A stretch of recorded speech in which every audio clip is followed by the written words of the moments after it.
Baik, bismillahirrahmanirrahim. Assalamualaikum warahmatullahi wabarakatuh. Waalaikumsalam Waalaikumsalam warahmatullahi warahmatullahi wabarakatuh, Pak. wabarakatuh. Selamat pagi, salam sehat dan salam sejahtera bagi kita semua.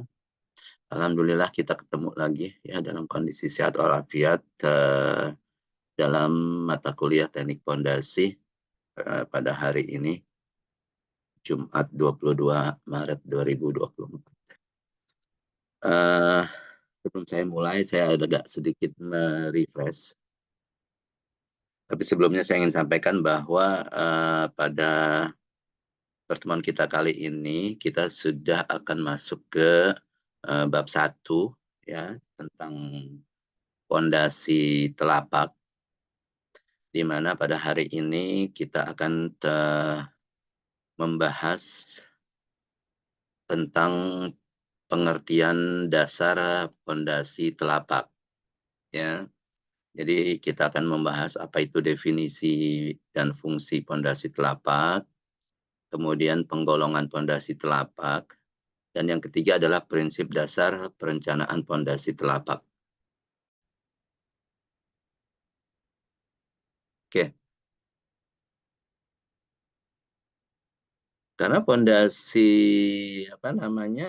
telapak itu juga banyak macamnya ya, yaitu.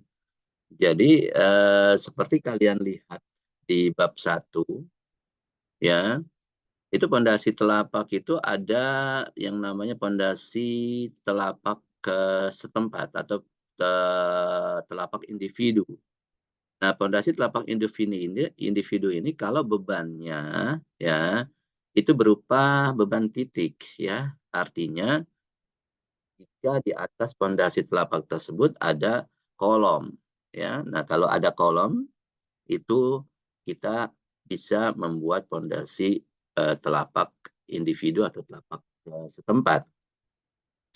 Tapi jika kita memiliki struktur di atasnya itu berupa beban garis ya, atau realitasnya adalah berupa dinding ya, yaitu. Nah, itu kita bisa menggunakan pondasi telapak telapak menerus. Oke, ya. Nah, telapak menerus. Nah, sehingga ya itu jadi pilihan kalian. Tapi kemudian ada lagi kondisi di mana kita bisa menggunakan yang namanya pondasi telapak gabungan ya. Pondasi telapak gabungan itu ya kita menghubungkan dua kolom ya dengan satu pondasi telapak ya, yaitu dua kolom dengan satu pondasi telapak ya. Yaitu. Jadi itu jadi lebar ya, bentuknya bisa pondasi telapak itu bisa bentuknya segi empat ya, atau bisa juga trapesium. Jadi kalau kedua kolom yang kita gabungkan dengan pondasi telapak gabungan tersebut ya sama-sama bebannya sama besarnya, kita mungkin bisa menggunakan pondasi telapak yang berbentuk persegi panjang. Tapi kalau kita memiliki beban kolom yang berbeda, yang kanan dan yang kiri ini berbeda, yang salah satunya misalkan lebih besar bebannya ya, nah kita membuat bentuk trapesium ya, di mana sisi yang lebarnya itu adalah berada di pada sisi yang kolom yang memiliki beban yang besar. Begitu ya. Itu adalah pondasi telapak gabungan. Tapi pondasi telapak gabungan ini juga bisa dibuat sendiri-sendiri. Ya, jadi masing-masing kolom ya di bawahnya ada pondasi telapak individu ya. Kemudian keduanya digabungkan dengan struktur balok ya, struktur balok. Nah, itu juga bisa kita sebut sebagai pondasi telapak gabungan. Begitu ya. Nah, yang alternatif berikutnya itu adalah apabila kita memiliki atau kita mau ya supaya penurunannya lebih stabil ya, kita mau membuat pondasi telapak yang menopang beberapa ya kolom, ya beberapa kolom, sehingga kita buat seperti pelak, ya. Itu disebut sebagai pondasi pelak, ya, seperti itu. Itu adalah alternatif daripada pondasi telapak yang bisa kalian gunakan, ya. Nah, sebagai review aja, ya. Nah, kalau kita memiliki lapisan tanahnya lunak, ya, yang di dekat di dekat permukaan, ya, kita masih bisa menggunakan pondasi telapak dengan syarat apa? Dengan syarat kita perbaiki tanahnya dulu, ya, gitu, perbaiki tanahnya, ya. Nah, kita nggak membahas masalah perbaikan tanah ya di kurikulum kalian ini, ya. Sehingga saya nggak akan jelaskan bagaimana melakukan perbaikan. Tapi kalau kalian berminat untuk menambah wawasan kalian terkait perbaikan tanah, ya, itu silakan buka buku di buku saya, ya, pegangan kita itu di bab 1, ya, ada perbaikan tanah. Dan di situ kalau misalkan kalian nanti ada hal-hal yang ingin kalian tanyakan, ya, silahkan, ya, chat saya saja, ya. Tapi ini eh, apa namanya di luar eh, materi kita, ya. Tapi saya bisa memfasilitasi kalau ada mahasiswa yang berminat untuk menambah wawasannya lebih jauh lagi, ya. Nah, mungkin sebelum saya lanjut nih, ya, karena penjelasan saya selalu mengacu pada buku pegangan kita, saya ingin apa namanya eh, mengabsen dulu. Apakah semuanya sudah memiliki buku kondisi yang saya sarankan untuk di copy atau belum? Ya, coba saya mulai dari, tolong ditunjukkan aja ke kameranya, ya, kalau kalian memegang buku tersebut. Saya mulai, atau semuanya tolong tunjukkan. Atau saya mulai dari Muhammad Fadli. Oke, Muhammad Fadli udah nunjukkan. Muhammad Izwar. Muhammad Izwar Septian. Oke, Arif Minang Satrio. Arif. Oke, Gilang Ramadan. Cukup Arif. Gilang Ramadan. Gilang. Kameranya juga tidak ada. Sebentar. Mohon maaf ya, sekali lagi, ya, karena udah perjanjian kita, kalau tidak bawa buku, saya keluarkan dari ini, ya. Ya, Gilang saya keluarkan dulu sampai dia nanti ini. Ya, dia. Saya remove dulu, ya, karena tidak merespon apa ininya saya, ya. Muhammad Fauzi, oke, cukup. Intan, oke. Jalu, Al-Fayad, oke.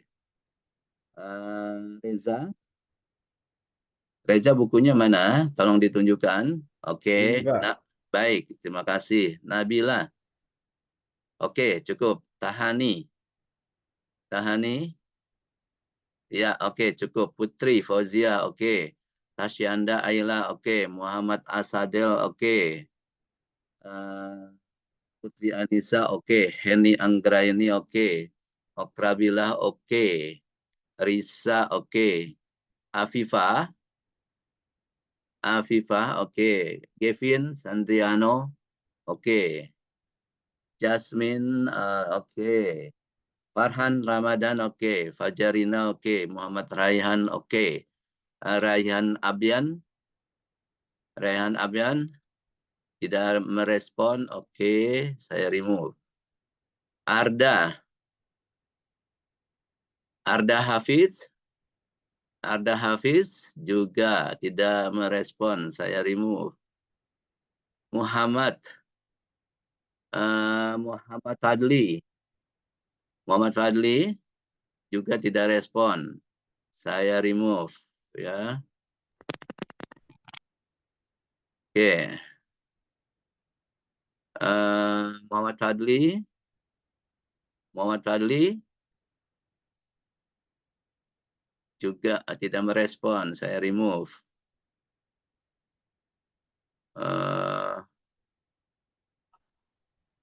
Oke. Pak, Ya. Muhammad Fadli ada, Pak? Ya, oke. Muhammad Fadli Ini oke. udah, Pak. Ya, udah. Sip. Farhan Ramadan udah ya. Oke. Ya sudah. Baik, jadi tolong dibuka bukunya ya, karena saya nggak akan menunjukkannya di video saya atau di kamera saya ya. Jadi kalian langsung buka saja bukunya kalau saya menjelaskan terkait hal tersebut. Baik, saya lanjut. Sebentar.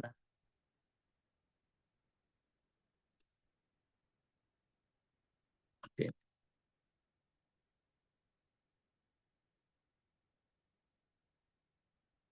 Baik ya. Jadi itu ya. Jadi kalau ternyata tanahnya dasarnya itu masih lunak di dekat permukaan, tapi kalian mau menggunakan pondasi telapak, kalian bisa lakukan dulu yang namanya perbaikan tanah ya. Apa itu perbaikan tanah? Sekali lagi silakan baca di bab 1. Kemudian itu bahwa nah tapi kalau misalkan tanah dasarnya atau lapisan tanah kerasnya itu cukup dalam ya kan, kalau kalian memang merasa bahwa tidak ekonomis menggunakan pondasi telapak ya, karena tanahnya memang benar-benar lunak ya, atau malah punya kondisi tertentu ya, gitu sehingga akan lebih ekonomis kalau misalkan kita menggunakan pondasi khusus ya, yang saya juga ceritakan minggu lalu ya. Itu juga pondasi khusus banyak macamnya ya, yang juga kalian bisa pelajari untuk menambah wawasan ya di buku di bab 1 ya. Sekali lagi saya tidak bahas ya terkait pondasi khusus ini ya, karena berdasarkan kurikulum ya kalian hanya memperoleh mata kuliah teknik fondasi cukup 1 semester ya, sehingga itu kita terbatas waktunya ya, kita hanya mempelajari masalah fondasi telapak dan fondasi tiang. Tapi terakhir, kalau ternyata fondasi khusus itu tidak bisa diimplementasikan apakah dari aspek teknis maupun aspek ekonomis dan aspek lingkungan ya, itu kalian bisa beralih ke alternatif lain yaitu menggunakan fondasi tiang ya. Ini saya muncul lagi Ryan Abrian, kayaknya belum menunjukkan ini ya, belum menunjukkan bukunya. Tolong ditunjukkan Raihan. Ada, Pak. Ya, tolong ditunjukkan di kamera, ke kamera.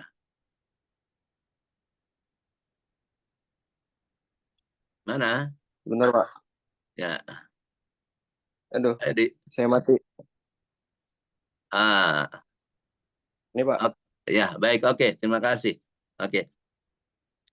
Baik, tolong yang lainnya ya, kameranya selalu dibuka ya, jangan ditutup ya, gitu jika kalian selama mengikuti kuliah saya ya, sehingga saya bisa lihat muka kalian atau respon kalian.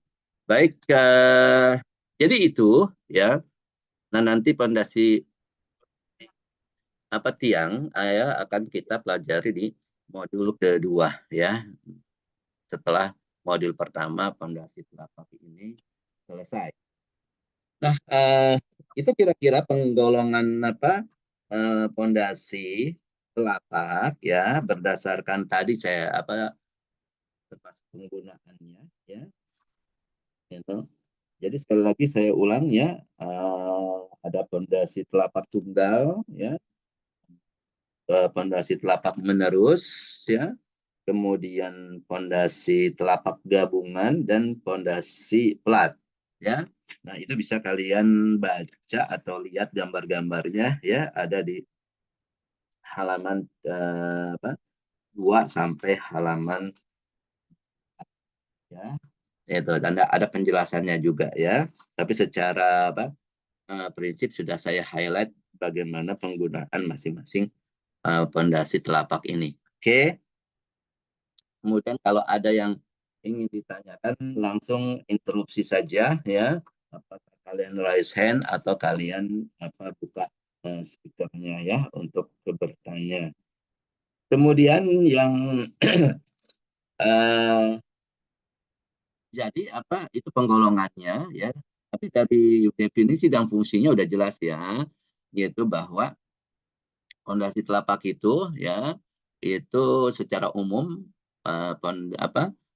definisi dari fondasi menyalurkan beban yang diterimanya ya ke tanah ya. Sehingga eh, kalau fondasi telapak ya tadi menyalurkan ke tanah ya, itu selalu ke tanah keras ya gitu. Yang memiliki daya dukungnya cukup ya gitu. Nah, sekarang kuncinya ya kalau kita menggunakan pondasi pelat ya atau pondasi telapak, maaf ya, pondasi telapak itu simple ya. Pondasi telapak ini menyalurkan bebannya itu melalui telapaknya ya. Nah, telapaknya itu bisa dibuat ya biasanya lah ya, saya menggunakan biasanya berbentuk persegi ya, berbentuk persegi. Jadi kalau kalian mau membuat pondasi telapak ya, itu intinya adalah kita memiliki memiliki tanah ya, tanah dasarnya itu memiliki daya dukung ya. Jadi setiap tanah itu memiliki daya dukung ya. Nah, nanti kita akan pelajari ya di bab berikutnya atau di subbab berikutnya ya, bagaimana kita menghitung daya dukung tanah. Jadi setiap lapisan tanah ya atau setiap tanah dasar yang akan kita gunakan untuk pondasi telapak, kita bisa hitung berapa besar daya dukung tanahnya. Oke. Nah, daya dukung tanah ini ya itu nanti kita bandingkan dengan beban yang diterima atau yang disalurkan oleh pondasi telapak ya. Nah, kalau beban yang disalurkan oleh pondasi telapak ya misalkan ya itu sebesar yang disebarkannya melalui telapak ya, berarti P beban P dibagi dibagi luas ya. Makanya pondasi telapak itu adalah sebenarnya dari sisi perencanaan adalah yang paling mudah ya, dan pelaksanaannya juga paling murah. Tapi kembali ya, bahwa tidak semua kondisi yang kita temui di lapangan itu bisa menggunakan pondasi telapak ya. Ditinjau dari sisi teknisnya tadi ya. Teknis itu artinya apa? Kemarin sudah saya bahas ya, bahwa teknis itu harus eh, sesuai fungsi pondasi ya, harus membuat bangunan stabil. Jadi kontrol ada 3 ya. Kontrol Kontrol stabilitas ya. Kontrol stabilitas itu adalah FK guling, FK FK guling, FK geser, dan FK daya dukung. Ya, ada 3. Kemudian kita kontrol Kita kontrol kekuatan strukturnya ya. Jadi kekuatan strukturnya kita strukturnya kita desain ya. Ya, berapa besar tulangannya ya. Nah, nanti sehingga terkontrol bahwa dia itu kuat untuk menyalurkan beban. Kan gitu ya fungsinya pondasi. Ya, yang pertama adalah membuat stabilitas, ya, kedua ya menyalurkan beban sehingga ya tadi stabilitas itu sebenarnya yang pertama itu adalah menyalurkan ya. Nah, tapi dalam kontrol ya kita yang terpenting stabilitasnya dulu kita kontrol ya. Kalau udah oke ya kita kontrol strukturnya ya. Dan yang ketiga adalah itu adalah penurunan ya. Itu penurunan. Nah, nanti kita hitung nih ya. ketiga-tiganya ini. Oke. Nah, jadi fondasi telapak ya tadi dari sisi teknis itu kita hitung nanti ya, kita kontrol ketiga aspek ini ya, yaitu stabilitas, kekuatan struktur dan penurunan. Nah, yang kedua adalah dari sisi dari aspek ekonomi ya. Nah, ekonomi ini memang fondasi telapak apa namanya sangat ekonomis ya dibandingkan dengan jenis fondasi lainnya ya. Nah, sehingga ini adalah alternatif pertama ya kalau kalian nanti apa namanya ingin merencanakan fondasi ya.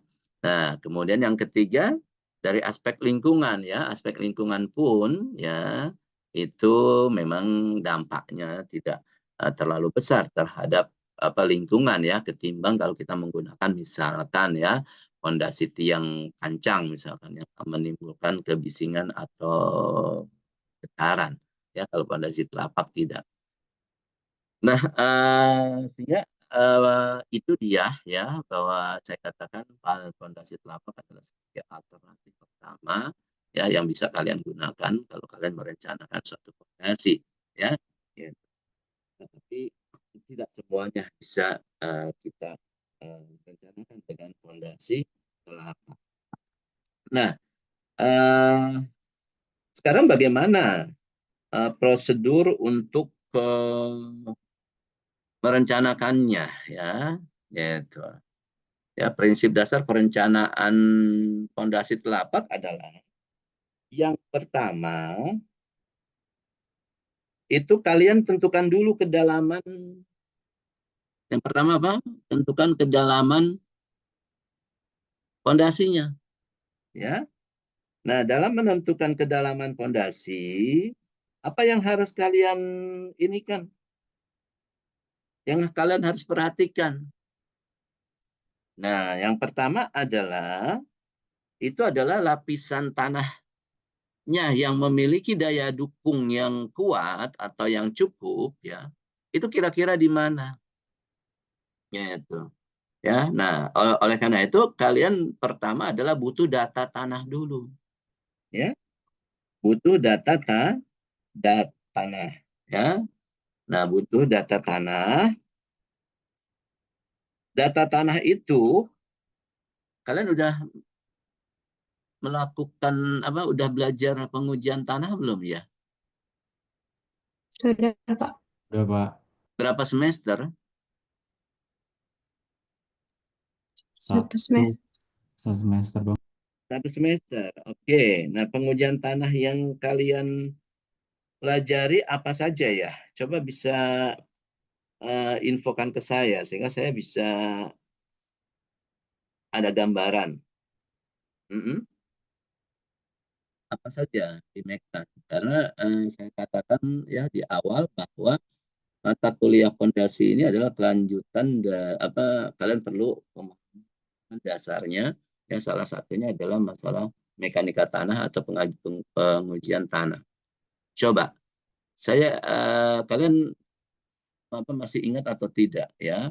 Bahkan saya sarankan untuk pertemuan berikutnya ya itu silakan dibawa buku atau materi yang sudah kalian pelajari di pengujian tanah atau mekanika tanah sehingga nanti pada saat saya mereverse ke mekanika tanah kalian jadi refresh lagi ya gitu ingatan kalian. Coba apa yang seingat kalian yang kalian pelajari di mekanika tanah?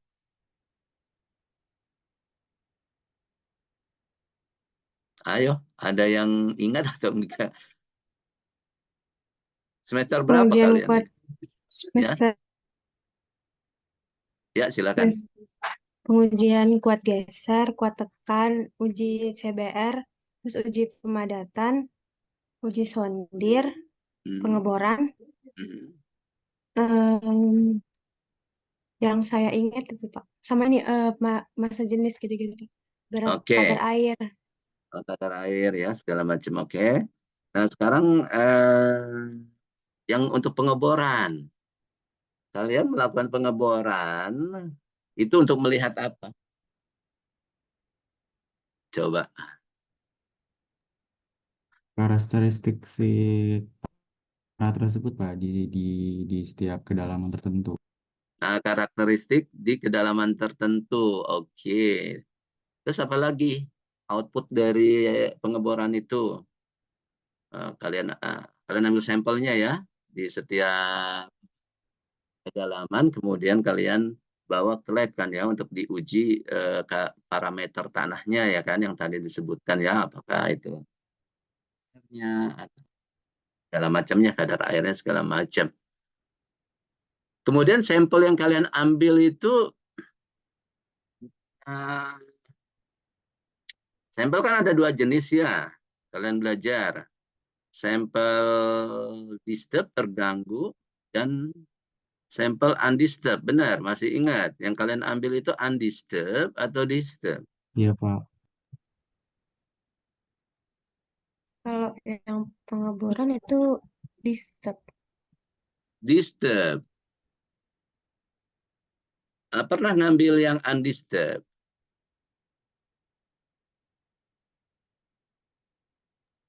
Iya, Pak. Ngambil juga.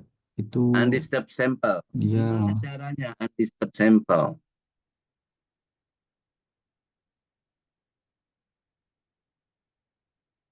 Ngambil undisturbed sampel Kalau bagaimana? nggak salah pas lagi uji dari pas waktu mau uji geser gitu Pak. Jadi ada cetakannya gitu. Nah dari cetakannya kita ambil tanahnya dari langsung masuk ke cetakan itu. Jadi nanti pas ngambilnya juga kayak dirapi-rapiin gitu sisi-sisinya supaya sesuai sama ukuran si cetakan itu. Oke.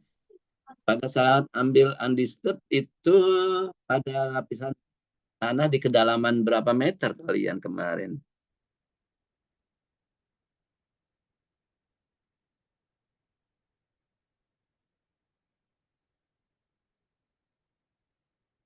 Masih ingat di kedalaman Kalau berapa meter? saya ingat saya waktu itu cuman kayak udah di di kalau saya ingat saya kemarin itu udah diarahin ke bagian yang emang udah ke bolong gitu Pak. Tapi Ya, nggak yang tinggi banget kayak tapi dia masih agak di atas. Cuman nggak inget berapa meter pastinya. Kayaknya tapi nggak sampai 1 meter. ya, oke. Jadi kamu latihannya, nah, memang sampel itu ya kan bisa diambil apa? Undisturbed maupun disturbed ya. Kalau karakteristik untuk pengujian atau untuk menguji di lab ya, untuk mengetahui parameter tanah ya, itu memang cukup dengan apa yang misalkan kadar air, berat jenis ya dan sebagainya itu ya kalian harus apa pahami juga ya bahwa memang bisa menggunakan sampel sampel disturb ya, ya tanah terganggu. Tapi kalau kalian mau mengetahui kekuatan karakteristik kekuatan tanah ya seperti tahanan geser, kemudian juga ya, kuat geser tanah lah ya secara prinsip ya itu kalian harus ngambil tanahnya adalah undisturbed. Nah, sekarang tadi Putri mengatakan kalian prakteknya mengambil undisturbed itu ya, itu hanya lapisan tanah yang dekat permukaan, nggak lebih dari kedalamannya 1 meter. Sekarang pertanyaan saya, nah, ini aplikasi aja ya, kalian terfikirkan enggak? Bagaimana kalau saya mau ngambil sampel undisturbed pada kedalaman 5 meter? Nah, kalian kan udah belajar ya mengambil undisturbed dengan cara seperti itu. Dijelaskan enggak oleh dosennya bagaimana kalau mengambil sampel undisturbed pada kedalaman yang lebih dalam lagi, misalkan 5 meter. Atau kalian pernah berpikir kritis tidak menanyakan kepada dosennya kalau tidak diinikan, kalau tidak diberikan, tidak diinfokan. Bertanya enggak kalian? Atau kalian sudah tahu? Ini Pak, uh, seingat saya itu kalau untuk mengambil tanah dengan kedalaman tertentu, terus dia undisturbed dan tidak terganggu, dia ketika pengeboran, contohnya misal pakai bor iwan, itu di ujungnya itu pakai tabung sampling gitu Pak. Saya lupa sih nama tabungnya, tabung sampling atau apa ya. Jadi dia langsung masuk si tabung itu gitu. Jadi ketika di pengeboran, terus tanahnya masuk ke tabung itu langsung, jadi dia setelah kedalaman 5 meter habis itu di apa namanya diambil masuk ke tabung sampling, jadi langsung masuk ke tabungnya, jadi dia tidak terganggu gitu sih Pak. Oke. Kalian praktek nggak pengambilan undisturbed pada kedalaman ya, atau dengan menggunakan tadi apa tabung sampel itu yang kamu katakan? Praktek atau tidak? Atau kamu itu hanya baca literatur atau hanya penjelasan, tapi praktek nggak? Saya nggak ada praktek yang pakai tabung sampel Iya, ya Pak. Jadi nggak cuma ada pakai Pak. bor iwannya aja. Heeh, nggak ada yang Nah, pakai tabung sampling. cuma bor iwan terus nggak ngambil sampel, nggak ngambil undisturbed sampel pada kedalaman tersebut. Enggak Pak. Enggak.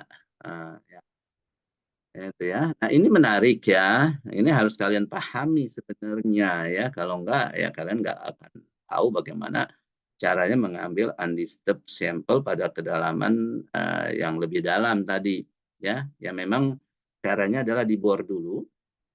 Kemudian ada apa? Tabung sampel ya yang ini ya. Kemudian setinggi 30 cm ya. Kemudian kalian masukkan dengan bawahnya, permukaan bawahnya itu terbuka ya, lubangnya itu di bawah ya. Kemudian karena dia kedalaman misalkan 5 meter ya kan, ada batangnya. Kemudian dari atas dipukul pelan-pelan ya supaya tabung ini masuk ke lapisan tanah yang sudah dibor ya kan, sehingga begitu masuk ke tanah yang kedalaman 5 meter itu yang belum dibor ya. Jadi dibor, misalkan kita mau kedalaman tanah, ngambil sampel di kedalaman tanah 5 meter misalkan ya, dibor dulu oleh Iwan sampai 5 meter ya. Nah, dikeluarkan tanahnya dibor oleh apa? Iwan bor ya. Nah, Iwan auger itu ya. Nah, kemudian kalian masukkan beda ya apa tabung sampelnya ya dengan batang tertentu juga ya gitu. Kemudian kalian masukkan. Ya. Kemudian nah nanti itu akan masuk ke dalam tanah ya. Kemudian kalian apa puter sedikit ya, kemudian baru kalian tarik sehingga nanti di dalam tabung itu akan nempel itu ya tanah apa undisturbed sampelnya. Nah, cuma pertanyaannya yang kalian apa tapi dijelaskan ya pada saat itu walaupun kalian nggak praktek. Dijelaskan Pak. Nah, coba kalau kalian praktek, kalian nanti bisa mengetahui cara seperti itu hanya berlaku kalau tanahnya tanah lempung. Ya kan? Dimasukkan, kemudian kita tarik, itu tanah itu kan nempel di dalam tabung kan, ya. Kemudian kita tarik ya, itu seperti kalian apa membuat adonan kue ya.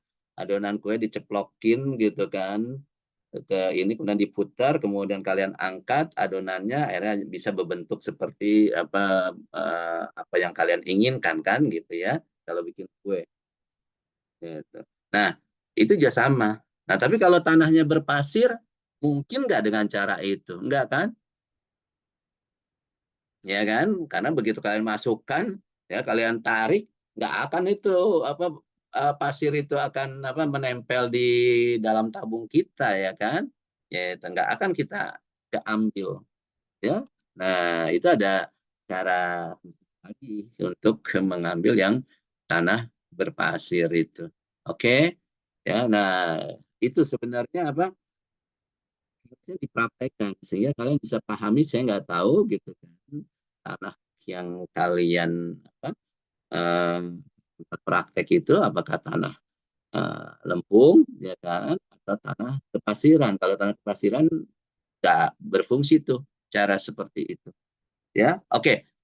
Tapi secara prinsip saya katakan, ya, memang begitu cara untuk mengambil sampling atau undisturbed sampel, ya.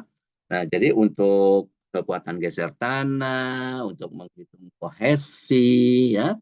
Nah, itu justru parameter-parameter itu yang nanti kita akan gunakan untuk menghitung apa namanya, daya dukung tanah, ya. Begitu, sehingga kalian harus pahami bagaimana cara mengambil undisturbed sampel.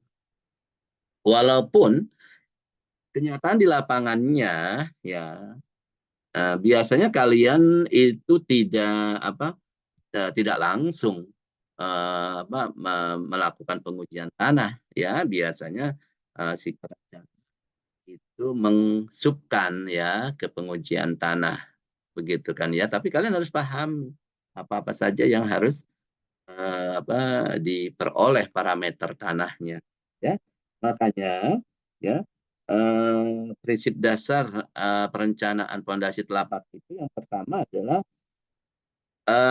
kita memperoleh data dulu, ya. Kalau di buku saya menyebutnya adalah menentukan input perencanaan, ya.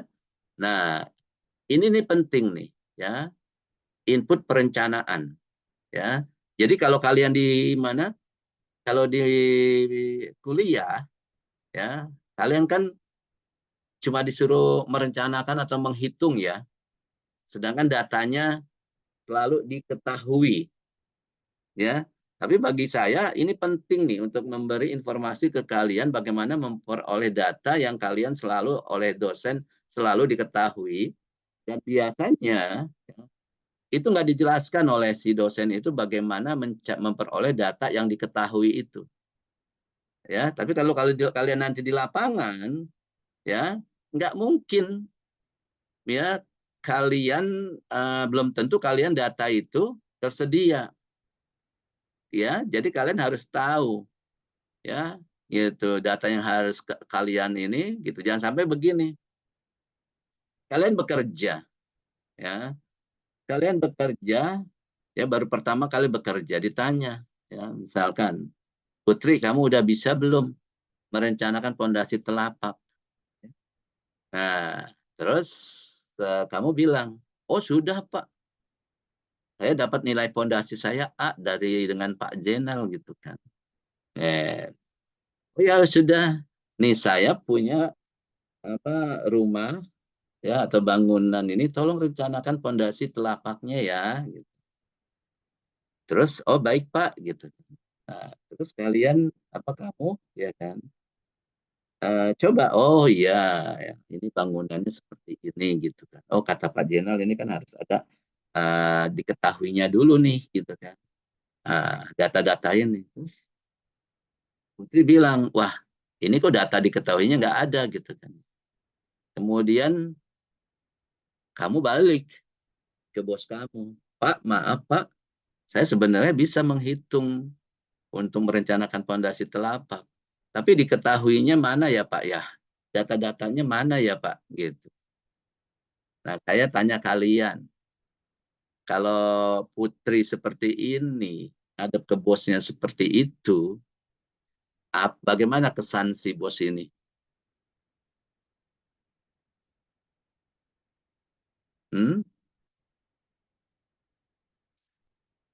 Bagaimana bos ini menilai Putri kalau kamu lakukan seperti itu, Putri?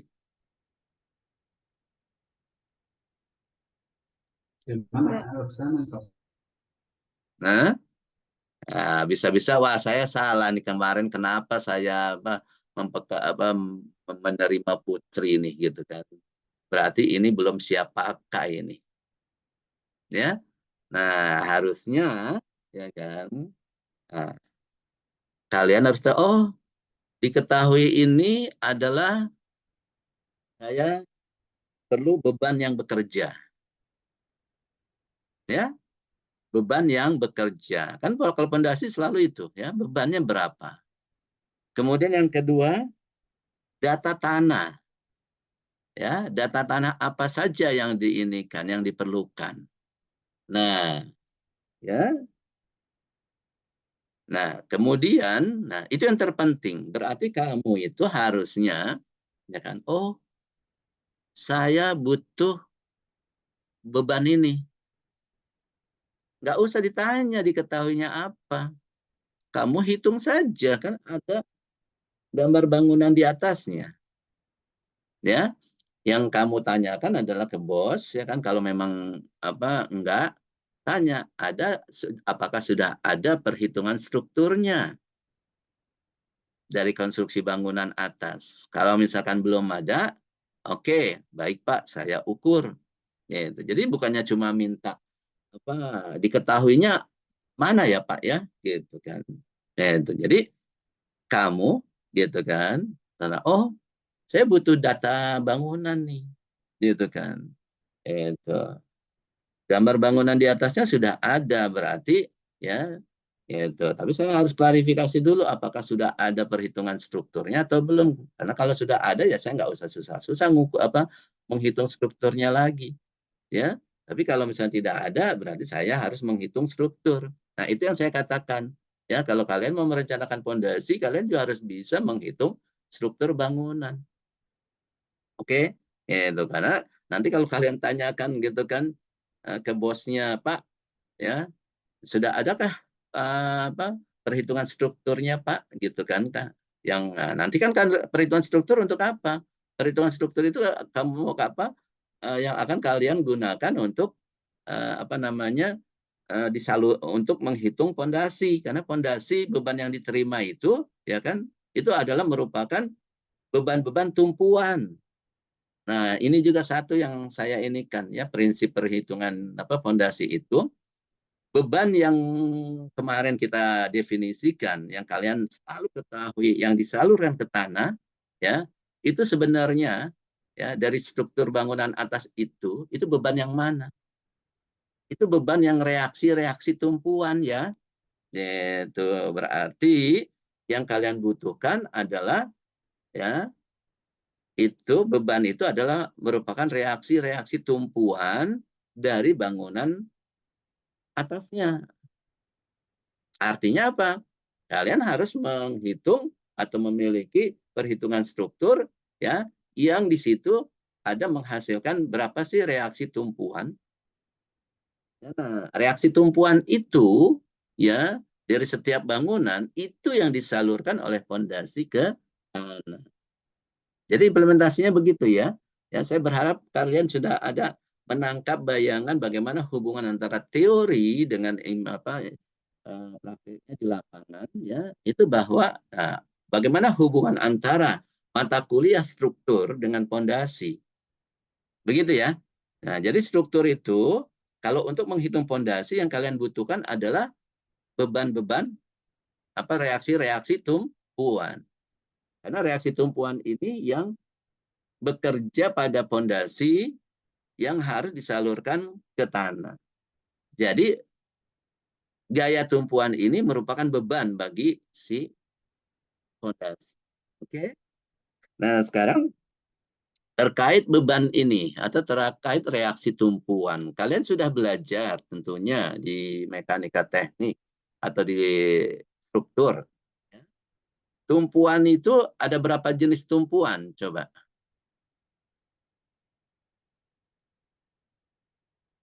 Tumpuan ada berapa jenis? Tumpuan suatu struktur ada berapa jenis? Kalian kan belajar kan? Balok sederhana, ya, atau mektek. Tumpuan ada berapa jenis? Coba. Okrabila? Tiga. Ada 3. Apa aja coba?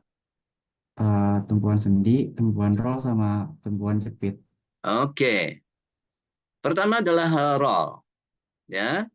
Nah, kalau roll ini, ya, reaksi tumpuannya ada berapa?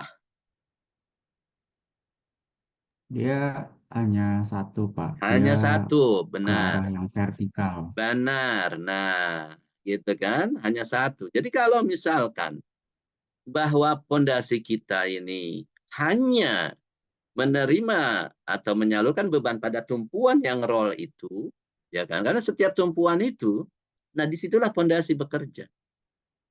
Ya, jadi kalau misalkan di situ adalah pada saat di bawahnya itu kita rencanakan pondasi, berarti pondasi itu hanya menerima gaya vertikal karena di situ tumpuannya roll. Simpel ya, gitu pemahamannya kan gitu. Ya.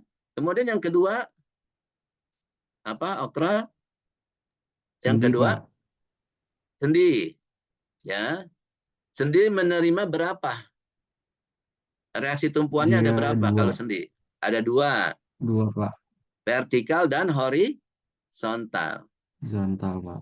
Benar kan ya? Oke, berarti di situ ya kalau pondasi dia itu ternyata di situ adalah untuk menopang tumpuan yang sendi yang kita asumsikan sendi ya. Berarti pondasi itu harus bisa menerima ya tadi beban vertikal dan beban horizontal, refleksi yang merupakan refleksi dari yang besarnya sama dengan gaya tumpuan tadi.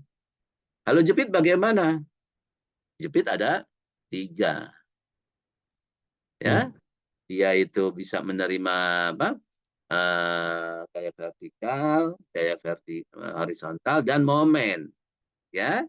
Nah, jadi tumpuan itu pondasi itu juga nanti bekerja gaya yang bekerja pada pondasi atau beban yang bekerja pada pondasi itu ada 3 juga kalau di situ pondasi itu diasumsikan sebagai tumpuan jepit.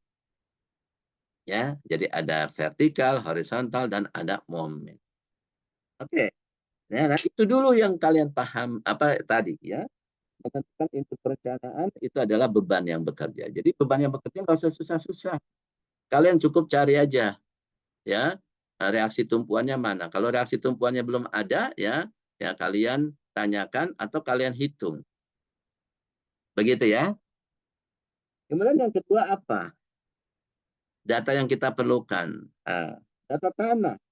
Jadi data parameter tanah. Ya, dan nanti minggu depan ya kita akan belajar bagaimana menghitung daya dukung tanah. Ya.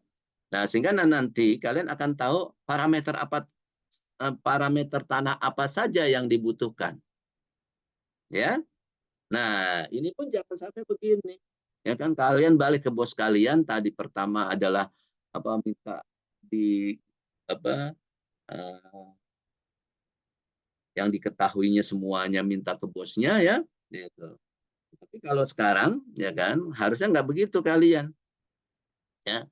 Harusnya kalau masalah tanah ya kan kalian lihat untuk menghitung fondasi untuk merencanakan fondasi telapak saya butuh parameter tanah A B C D gitu.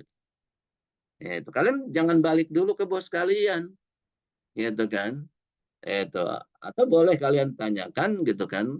Itu apakah sudah ada data tanahnya atau belum ya. Ya itu. Kalau belum ya sudah baik Pak gitu kan. Saya akan coba ini kan cari tahu berapa biayanya untuk menguji itu. Ya. Nah, langsung deh kalian telepon lab tanah. Ya, atau kalian bisa datang ke lab tanahnya di PNJ. Ya, Pak, Ibu, siapa ketua labnya sekarang, lab tanah? Siapa yang ngajar lab tanah kalian? Bu Istiatun atau siapa? Pak Handi? Pak Handi sama Bu Yelvi, Pak. Pak Handi ya. Tanya.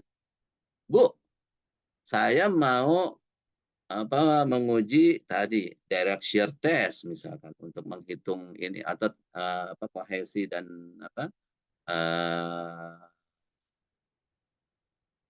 gaya gesernya misalkan ya yaitu atau triaxial test gitu kan yaitu, atau sondir kalau misalkan pondasi tiang ya kita bicara pondasi telapak ya kalau pondasi telapak ya nanti bisa dilihat ya saya mau punya parameter gamma ya berat isi, saya harus memiliki kadar air gitu. Tanya ke Bu Yelvi atau Pak Handi, ya. Nah, Pak Handi, saya mau apa? Melakukan pengujian ini, berapa biayanya untuk pengujian ini, ya. Nah, begitu udah dapat apa data-datanya, kalian baru deh ke bos kalian, ya, "Pak, ini sebelum saya menghitung pondasi telapak, saya butuh data beban." Nah, karena bebannya tidak ada, gitu kan, saya nanti bisa menghitung, Pak, ya.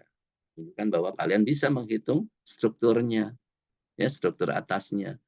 Nah, kemudian kedua, "Ini Pak, saya butuh data tanah, tapi saya sudah tanya bahwa data untuk pengujian tanah ini butuh A, B, C, D, E, F, G gitu kan, parameter ini, parameter ini, parameter ini, Pak. Saya sudah tanyakan gitu ke pengujian tanah, biayanya sekian." Nah, kalau kalian seperti itu, ya kan, menghadap bos, pasti bos akan senang, ya, gitu. Punya pegawai seperti kalian, ya. Nah, jadi begitu ya, gitu. Jadi jangan belum apa-apa karena kalian tidak tahu, apa namanya, kalau di mana, di kampus kan atau di kuliah kan selalu kalian apa-apa diketahui. Nah, itu kalian nggak tahu, diketahui itu dapatnya dari mana, kan nggak mungkin ujuk-ujuk datang dari langit kan data itu kan, gitu ya. Apakah kalian memang sudah tersedia atau belum? Kalau belum ya kalian harus, sediakan sendiri, sehingga kalian harus tahu ya, gitu. Karena saya nggak mau, saya pernah kejadian, ya saya nggak mau mahasiswa saya, seperti ini ya. Dulu, ini juga saya ini kan ya, jadi kalau nanti kalian gitu kan, suatu saat, saya sering ke proyek ya, gitu kan, ketemu dengan dengan kalian gitu kan, gitu, ya. Nah, kalau kalian tadi, sampai melakukan yang kasus pertama ya, kalian ditugasin kemudian tiba-tiba ke bos gitu kan, minta apa, "Pak, diketahuinya mana?" Gitu kan. Saya berharap kalian nggak usah ngaku mahasiswa saya ya, kalau ketemu di lapangan ya, atau di proyek ya, gitu. Karena itu memalukan, ya, itu. Nah, tapi kalau kalian melakukan yang seperti yang tadi saya sarankan gitu kan, bahwa kalian eee, bisa menghitung bebannya, kemudian bisa mengetahui eee, data tanah apa saja yang dibutuhkan ya, nah itu bolehlah ngaku ya.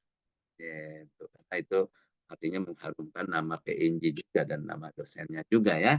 Jadi intinya adalah saya berharap mahasiswa saya ya kan itu jangan memalukan alma mater ya kalau nanti bekerja ya, tunjukkan harusnya kalian kemampuan kalian. Ya karena saya nggak mau seperti ini ya. Saya pernah kejadian tempo hari. Jadi, suatu saat ya, saya, mengerjakan ketemu sama salah satu bos konsultan ya, itu untuk dia dapat proyek perencanaan jembatan penyeberangan ya, jembatan penyeberangan. Kalau saya dulu kebetulan, dapat proyek jalan. Kemudian kita ketemu di PU ya, lagi ada sosialisasi atau ada pertemuan. Kemudian pada saat itu ya, saya ingat, itu di bulan Maret ya, gitu. Bahwa kalau dulu-dulu proyek pemerintah itu mulainya adalah di bulan Maret, gitu kan. Anggaran baru turun bulan Maret ya, tapi akhirnya kita kejar-kejaran, waktunya kan harus selesai dalam waktu 1 tahun ya, harusnya bisa dimulai di bulan Januari. Nah, kemudian ada salah satu bos konsultan yang dia punya dapat proyek jembatan penyeberangan itu nanya ke saya, "Pak Jenal Pak Jenal, apakah sudah ada timnya untuk, mengerjakan proyek itu?" Gitu kan. Terus saya bilang, "Oh iya, kalau saya sih sudah ada Pak." Ya itu kan. "Memangnya kenapa?" "Oh kalau saya belum ada nih," kata gitu kan, "timnya untuk mengerjakan proyek saya ini," gitu kan. Nah jadi rupanya, dia itu punya channel oleh orang PU ya sehingga dapat proyek itu walaupun, sebenarnya dia itu belum ada orang. Ya, itu biasa dulu ya, tapi kalau sekarang saya nggak tahu ya. Nah, akhirnya dia nanya, "Jadi gimana ya?" Dia minta pendapat saya bagaimana, caranya biar cepat mengerjakan proyek itu, gitu.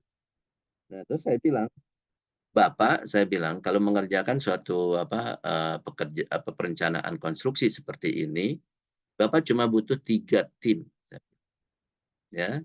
Yang pertama adalah tim yang menghitung struktur, ya. Kedua, tim yang melakukan pengujian tanah, ya, gitu. Dan ketiga adalah tim yang pengukuran, gitu, ya, yang pengukuran. Jadi yang pertama adalah tim, saya ulang dulu ya, pengujian tanah karena kita perlu data tanah, ya kan. Kemudian yang kedua, kita perlu tim pengukuran karena kita harus ukur, ya kan, yang namanya suatu konstruksi atau bangunan kan harus, diukur bangunan kondisi di lapangannya, pengukuran, tim surveying, dan yang ketiga adalah tim struktur, ya, yang merencanakan justru, ya. Nah, tinggal Bapak pilih aja saya bilang, apakah Bapak, cari orang, ya kan, masing-masing ini satu, atau kalian Bapak subkan aja masing-masing ini ke, ke orang, ke suatu sub lah gitu kan. Kalau Bapak cari, saya bilang gitu, orang, individu gitu kan, nah itu sulit, butuh waktu lama karena butuh orang yang, eee, pengalaman ya. Kalau Bapak ini kan cari buka lowongan, pasti yang ngelamar biasanya itu adalah yang, fresh graduate ya kan, yang nggak mungkin bisa mengerjakan proyek Bapak ini dengan cepat sampai selesai. Nah, tapi kalau misalkan Bapak mau cepat, disubkan aja tiga-tiganya. Akhirnya saya bilang, kalau Bapak mau subkan, itu tiga-tiganya bisa disubkan ke PNJ, saya bilang, ya, saya selalu promosikan, ya. Bapak mau si perencana, banyak dosen kita yang bisa merencanakan, saya bilang. Bapak mau pengukuran, kita ada tim pengukuran tuh, siapa kalian belajar pengukuran sama siapa sekarang? Pak Handi juga ya? Atau Pak Muhtarom ya? Siapa? Atau Pak Eko? Pak Eko, Pak. Pak Eko ya kan. Nah, kita ada tim itu yang biasa ini ya. Dan dengan harapan bahwa mahasiswa juga diajak untuk untuk praktek gitu kan. Nah, jadi prakteknya benar-benar real kalau kita mengerjakan suatu proyek. Nah, itu bagus bagi kita. Makanya saya dulu itu selalu promosiin seperti itu. Kemudian yang ketiga pengujian tanah. Ya, di lab tadi kan dengan coba Pak Handi atau Bu Yelvi ya, yang mengerjakan juga mahasiswa bisa gitu kan. Untuk prakteknya dia yang real gitu. Jadi, praktek pengukuran tanah dan pengujian tanah itu ya, itu bukan asal-asalan karena itu harus benar ya, karena itu memang untuk proyek beneran ya yang real gitu. Oke, akhirnya "Baik Pak," kata gitu kan. Nah, terus pas besokannya, terus saya bilang, pas besokannya gitu, ternyata dia nyuruh direktur tekniknya, ya. Direktur teknik ini orang insinyur lulusan salah satu perguruan tinggi negeri, ya kan, datang ke saya, "Pak, saya diminta oleh Pak ini," gitu kan, bosnya itu ya, yaitu "untuk menghadap Bapak," kata gitu kan. "Ya boleh, kenapa?" Gitu kan. Dia bilang, "Pak," gitu kan, "saya diminta," gitu kan, bahwa berdasarkan arahan Bapak, kata gitu kan, dilakukan nih sama ini, ada 3 tadi gitu kan. Kalau untuk perencanaannya kita gunakan Bakri Pak, kata gitu kan, timnya Bakri, baja, karena, jembatan penyeberangannya mau menggunakan baja dan nanti pun ya kontraktornya mau si Bakri. Ternyata dia juga punya konsultan ya Bakri ini gitu kan untuk perencanaan. Oh ya udah oke, satu ya, satu tim sudah disubkan ke Bakri.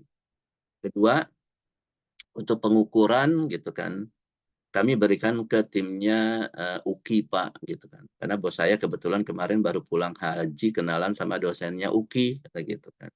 Sehingga apa, kami berikan ke UKI.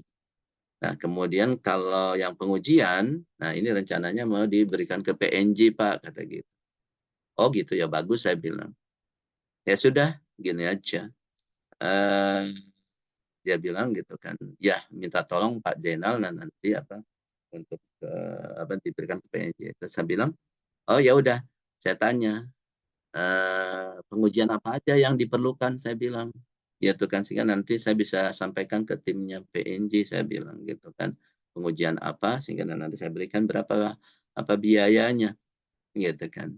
Nah, tapi apa jawabnya dia gitu kan, oh maaf Pak gitu kan, oh saya nggak tahu Pak, pokoknya terserah Pak Jenal aja gitu kan, pengujian apa aja yang diperlukan. Nah coba bayangin ya, seorang insinyur ya, itu nggak tahu ya cuma gara-gara ya tadi dia nggak tahu itu bagaimana mengambil data-data apa yang diperlukan untuk itu gitu kan. Itu ya, itu coba kalau sayanya nakal, ya kan, ya saya saranin aja semua pengujian yang ada gitu kan, ya, saya suruh kerjain gitu kan, yang penting kan PNJ untung, bener nggak? Ya, gitu. Nah, ya tapi saya nggak seperti itu kan gitu, akhirnya ya untung dia ketemu saya akademisi ya, bukannya pebisnis ya. Ya kalau pebisnis bisa saja dia dibohongin kan, gitu. Sama kayak kalian lah, ya kan.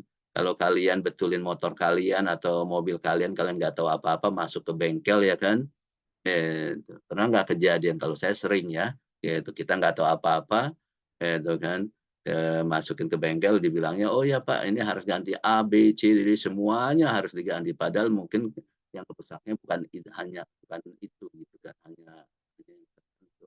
Kan gitu ya? Makanya saya gitu kan, eee, nggak mau lagi dibohongin ya. Makanya sebelum saya ke bengkel itu saya cari-cari tahu dulu, oh ternyata itu. Jadi saya langsung bilang, "Pak, saya rusaknya ini Pak." Gitu kan. Udah jadi dia fokus, nggak bisa bohongin saya. Nah jadi artinya, ya kan, saya mau mahasiswa saya itu ya, yaitu jangan jadi orang bodoh ya, yaitu yang gampang dibodohi ya, gitu. Ya, tapi jadilah orang pinter ya. Tapi jangan minteri. Pinter itu jangan membodohi orang, ya, gitu, ya. Jadi itu yang ilmu itu harus dipegangnya dari situ ya. Kita harus pintar, ya, agar tidak dibodohi, ya. Tapi kita jangan membodohi orang karena kepintaran kita, begitu ya. Nah, ini ini dari saya itu ya. Nah, karena ilmu itu digunakan ya untuk membuat orang pintar sebenarnya ya, bukannya untuk membodohi orang. Nah, jadi seperti itu ya. Saya nggak mau mahasiswa saya seperti itu yang akhirnya nanti dia nggak ngerti ya. Kenapa? Karena saya tahu kebanyakan adalah ya ini juga kesalahan dari dosen-dosen kita yang tidak memberi pemahaman bagaimana cara mencari yang diketahuinya itu ya, sehingga mahasiswa nggak tahu itu. Ya, data itu dapatnya dari mana dan bagaimana, ya, itu. Nah, artinya kalau dia tidak tahu seperti itu, ya kan dia tidak siap pakai dan bahkan bisa dibodohi yang tadi saya katakan. Ya, nah itu hanya ilustrasi aja betapa pentingnya ya kalian untuk memahami ya yang diketahui. Jadi sekarang yang saya berharap kalian kalau belajar jangan hanya fokus kepada bagaimana cara menghitung ya, tapi juga kalian harus fokus kepada bagaimana memperoleh datanya, ya, inputannya, itu. Karena apa? Karena zaman sekarang apalagi kalau kalian cuma hanya berproses kepada atau fokus kepada hanya untuk menghitung, ya, itu udah nggak zamannya lagi, ya, itu. Karena kalau cuma bisa menghitung, ya, itu sekarang sudah banyak software yang bisa melakukan tugas itu, benar nggak? Tapi justru, ya kan, yang harus pahami kalian dalam menghitung itu adalah harus kalian pahami bagaimana proses perhitungannya, ya. Jadi bukan sekedar mengetahui tapi harus memahami. Yaitu bagaimana ini rumus ini digunakan. Kenapa menggunakan rumus ini enggak rumus itu, ya kan. Nah, itu yang harus kalian pahami, bukan cuma sekedar menghitung bisa. Kalau cuma menghitung itu udah bisa digantikan tugas itu oleh komputer. ya, oleh software. Terus yang hal lain yang lebih terpenting lagi adalah kalian harus pahami hasilnya, output-nya, ya. Nah, output-nya, ya, kalian bisa interpretasikan, oh kalau output-nya sekian, ini apa maksudnya? Gitu, ya. Nah, jadi sekali lagi ya, paradigmanya harus dirubah kalian belajar ya. Bukan hanya kalian udah bisa menghitung dapat A gitu kan. Ya, tadi yang saya katakan misal ya seperti ilustrasi misalkan tadi ya saya ambil contoh Putri gitu kan. Itu eh, dapat nilai dari dosen ya kan. Karena dari dosen itu hanya melihatnya kan ya kan dari ujian-ujian itu kan hanya perhitungan kalian ya kan itu ya sehingga dapat nilainya bagus gitu tapi padahal kalian tidak memahami tadi inputnya ya tapi juga kalian tidak pahami outputnya begitu ya. Nah jadi paradigmanya harus dirubah sekarang kalian dituntut untuk ya menurut saya itu adalah untuk memahami tadi ya bukan sekedar mengetahui tapi memahami ya bagaimana data ini diperoleh ya kemudian bagaimana ya dihitung atau dirumus diproses rumusnya ya kan dengan karena banyaknya metode ya banyak rumus-rumus kalian harus paham kenapa menggunakan rumus ini dan yang ketiga adalah ya menginterpretasikan eh, outputnya. Nah itu ya yang harus kalian kuasai sekarang ke sana. Oke kembali tadi ya. Nah kembali jadi prinsip dasar perencanaan itu yang pertama adalah kalian harus menentukan input perencanaan ya. Input perencanaan tadi ya beban dan dan eh, parameter tanah ya.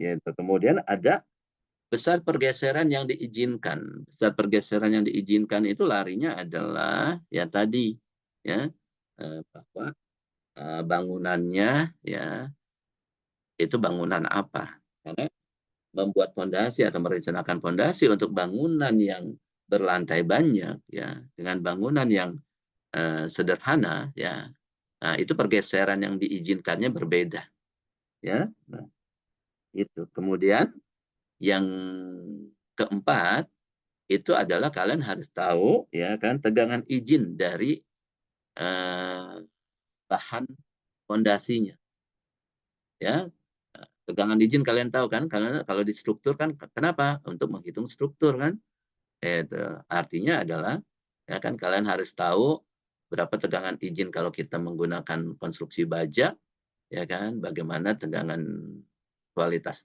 beton ya kalau kita menggunakan fondasi beton bagaimana beberapa tegangan izin dari kayu ya yaitu kalau memang konstruksinya dari kayu.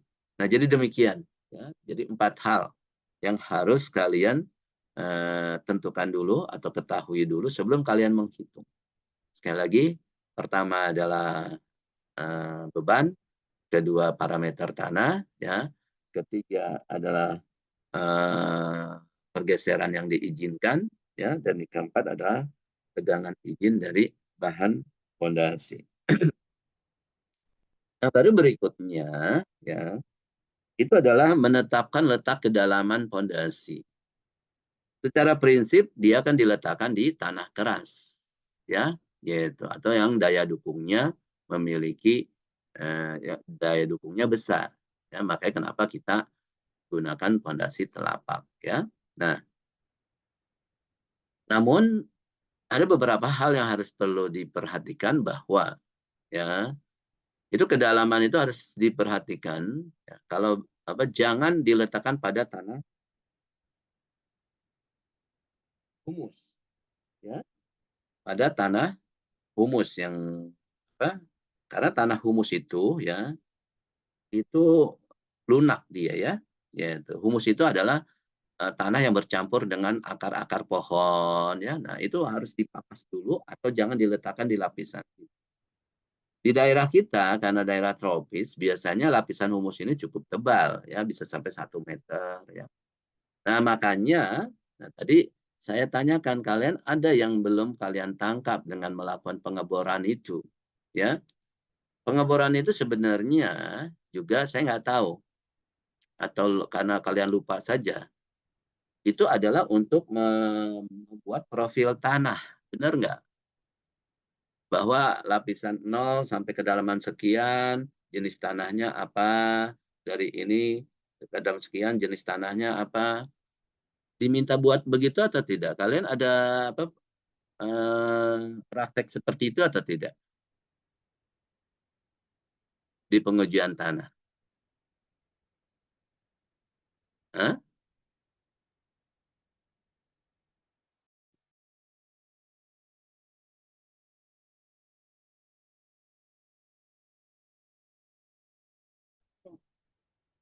Oh, maaf, saya nggak tahu nih kenapa terlempar lagi ya. Ya. Oke, saya kembali. Kalian ada nggak pengujian untuk harusnya sih apa ada tugasnya untuk membuat profil tanah, karena kalau kalian sudah belajar pengeboran itu adalah itu. Ada yang bisa jawab, ada yang bisa bantu, ada nggak seperti itu? Iya, ada Pak. Ada kan? Ya, nah jadi dari profil tanah itu kan bisa ketahuan. Oh, ini tanah humus, ini apa lempung kepasiran, ini dari kedalaman sekian sampai kedalaman sekian, misalkan pasir kelempungan atau ini adalah silt segala macam, ya kan?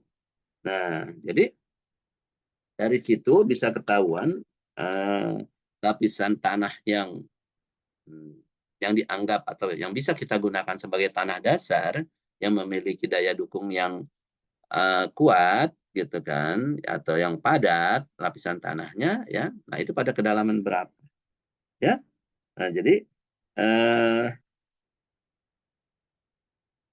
eh, jadi itu yang harus diperhatikan dalam menentukan kedalaman apa pondasi telapak, dan yang kedua adalah muka air tanah ya. Nah, kalau kalian harus tahu kedalaman muka air tanahnya itu pada kedalaman berapa, ya.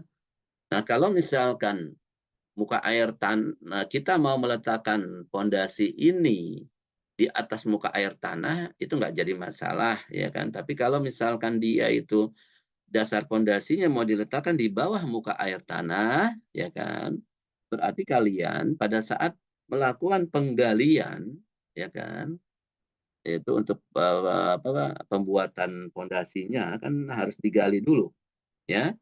Nah, itu harus memperhatikan, harus melakukan yang namanya dewatering ya. Jadi tanah dipompa dulu ya, air dipompa ya, dikeluarkan sehingga terjadi penurunan muka air tanah ya, sehingga kalian nanti bisa ini apa namanya bisa melakukan pengecoran atau pembuatan konstruksi telapaknya. Kan gitu ya. Gitu. Nah, berarti butuh butuh kos lagi tuh ya untuk melakukan dewatering. Ya. Nah, kemudian ya juga harus hati-hati ya. Kalau misalkan kita jangan fokus hanya kepada lapisan tanah keras itu, kita harus tahu juga bahwa di bawah pondasi kita, rencana pondasi kita itu ada bangunan-bangunan di dalam tanahnya enggak? Misalkan, ya baik, saya lanjutkan, ya. Jadi itu yang hal-hal yang harus diperhatikan kalau kita menentukan kedalaman dari pondasi telapak. Nah, kemudian langkah selanjutnya yang ketiga, ya. Nah, itu adalah kita memperkirakan dulu, ya, jenis pondasi telapaknya apa, bentuknya, dan dimensinya. Ya, jadi kalau udah ada kedalamannya, kalian diminta untuk memperkirakan atau menentukan ya ukuran untuk dari pondasi telapak tersebut. Nah, baru kalau sudah itu ya, nah baru kita melakukan yang eh, tadi. Apa? Yang tadi ya, kontrol stabilitas, ya, faktor guling, faktor geser, dan faktor daya dukung, daya dukung, ya, faktor FK guling, FK geser, dan FK daya dukung. Kedua, kita merencanakan atau menghitung penurunannya dulu, ya, karena pondasi telapak riskan ya, akan mengalami penurunan yang relatif besar, makanya harus kita kontrol. Baru yang ketiga kita merencanakan strukturnya, ya. Jadi kalau strukturnya dari beton, ya kan kita harus merencanakan tulangannya, ya. Nah seperti itu. Ya. Nah itu adalah langkah-langkah secara prinsip yang perlu dilakukan ya kita dalam merencanakan fondasi telapak. Ada pertanyaan sampai di sini?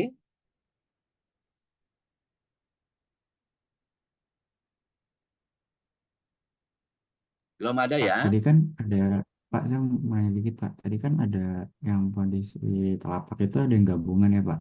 Ya. Kalau yang gabungan itu tadi jelasnya tuh kayak gimana sih, Pak? Kalau yang fondasi telapak gabungan itu? Nah, kalau fondasi telapak gabungan, kalian bisa lihat kan ya gambarnya itu, ya, itu di bab 1 halaman, nah, halaman 4, ya. Sebenarnya, ya, yang paling simpel yang B aja dulu, ya. B itu pada intinya, nah nanti kita akan ini sebenarnya sama pondasi telapak tunggal, nah cuma bebannya ada dua ya, ada dua kolom ya yang digabungkan. Jadi perhitungannya tadi stabilitasnya berapa tetap kita anggap sama seperti pondasi telapak tunggal, cuma dia menerima bebannya ya itu ada dua titik ya, dua kolom. Nah demikian juga sama ya. Kalau fondasi tapak gabungan yang A yang dihubungkan dengan balok ya itu pada intinya juga sama, cuma kita ada ekstra untuk menghitung struktur baloknya ya. Untuk lebih jelasnya ntar kita bahas deh ya dalam minggu depan ya, begitu kita menghitung uh, rencana fondasi telapak ya. Gitu. Oke, sudah terjawab. Ya, oke, Pak. Oke, ada lagi yang ingin ditanyakan?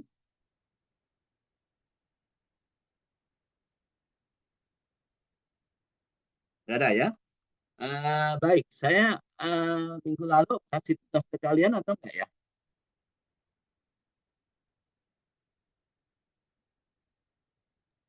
Enggak, Pak. Sudah saya kasih tugas atau belum ya? Atau baru pendahuluan ya minggu lalu? Baru pendahuluan, Pak. Belum ada tugas ya?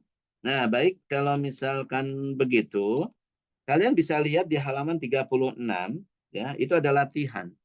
Ya. Halaman 36 ada latihan. Nah, ini tugas kalian individu. Ya. Jadi nanti dikerjakan ya, kemudian dikumpulkan ya melalui e-learning. Nah, nanti akan saya siapkan menunya ya. Ada 5 soal di situ ya. Kalau saya coba bahas atau saya baca di sini. Untuk yang nomor 1, tuliskan jenis pondasi yang digunakan pada bangunan-bangunan yang ada di daerah Anda. Jadi kalian perhatikan yang di daerahnya masing-masing ya. Itu kalian bisa perkirakan pondasi apa saja sih yang kemudian kalian pikirkan aja alasannya kira-kira apa ya dia menggunakan fondasi tersebut ya. Gitu. Kemudian yang kedua, sebutkan 3 buah bangunan yang mempunyai masalah mekanika tanah atau fondasi. Coba identifikasikan permasalahan dan penyebabnya serta carikan alternatif pemecahannya. Nah, kalau tugas nomor 2 ya, ini kalian membuat semacam tulisan makalah ya tentang permasalahan bangunan ya. Nah, jadi kalian boleh referensinya cari di internet ya, yaitu ya. Tapi kalian harus tulis makalah sendiri ya, yaitu jadi dibuat semacam artikel yang maksimum 5 halaman ya, itu minimal satu halaman ya. Itu, ya makalah. Nah, di sini saya ingin kalian belajar untuk menambah wawasan belajar menulis ya, menulis makalah ya, yaitu sekalian menambah wawasan kalian tentang permasalahan fondasi ya yang ada. Ya, 3 ya, yaitu jadi 3 bangunan atau 3 masalah ya. Kemudian yang ketiga, mengapa semua bangunan memerlukan suatu konstruksi pondasi? Nah, saya rasa itu sudah dijelaskan minggu lalu, ya, gitu kan, fungsi pondasi, ya. Tinggal kalian jawab aja untuk melihat pemahaman kalian sejauh ini setelah saya berikan penjelasan. Kemudian yang keempat, sebutkan karakteristik tanah dan bangunan yang menyebabkan pondasi tiang lebih baik dari pondasi telapak. Nah, ini untuk menambah wawasan kalian juga ya, yaitu bab 1 dibaca ya. Bab 1 dibaca, di situ ada jenis-jenis pondasi ya, walaupun tidak masuk ya nggak apa-apa nih. Ini karena untuk menambah wawasan kalian secara menyeluruh ya, gitu. Bab 1 dibaca jenis-jenis pondasi itu ya. Kemudian pahami masing-masing dari jenis pondasi itu ya. Pertama adalah ya, bagaimana bentuk konstruksinya ya. Perbedaan masing-masing pondasi itu ya, tentunya kalian pahami ya bagaimana perbedaan bentuk konstruksinya. Kedua, bagaimana perbedaan penyaluran bebannya ya. Misalkan ya, kalau pondasi telapak bagaimana penyaluran bebannya, pondasi tiang bagaimana, pondasi khusus itu bagaimana. Nah, masing-masing itu juga ada macam-macamnya, pondasi tiang segala macam ya, beda-beda juga ya. Nah, jadi setiap pondasi itu kalian pahami ya, penyebaran bebannya. Ketiga, kalian harus pahami masing-masing pondasi ini punya karakteristiknya masing-masing ya, penggunaannya dalam kondisi yang bagaimana ya. Oh, pondasi cakar ayam itu digunakan kalau tanahnya itu berair ya. Oh, kalau pondasi gasing itu hendak digunakan kalau untuk tanahnya berpasir karena dia menahan getaran gitu kan. Oh, kalau pondasi tiang ini, tiang baja ini untuk menahan beban yang besar. Nah, itu yang harus kalian pahami ya. Setiap pondasi memiliki karakteristik penggunaan yang efektif di kondisi tertentu. Nah, dari 3 hal ini kalian bisa menjawab nih nomor 4 ya, itu. Ya, sebutkan karakteristik tanah dan bangunan yang kenapa pondasi tiang lebih baik digunakan daripada pondasi telapak.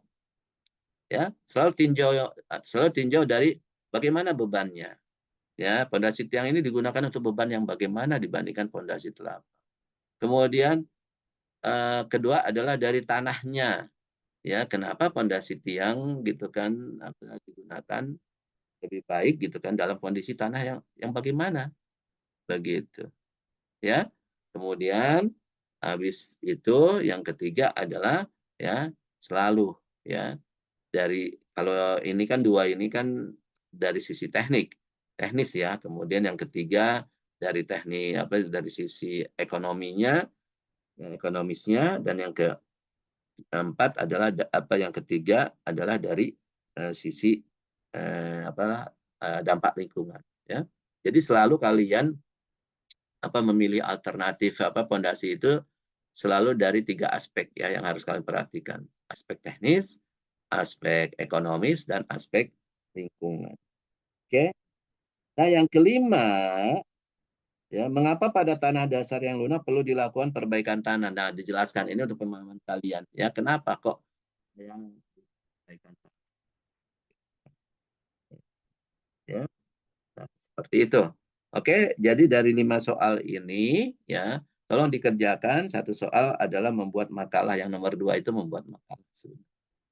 Ya, waktunya 1 minggu, ya. Sebelum nanti saya timeline-nya ya, batasnya sampai kapan ya. Jadi tolong disiapkan ya. Kalau sekarang kalau dari Jumat ya paling lambat Kamis depan ya jam 12 malam ya gitu ya harus.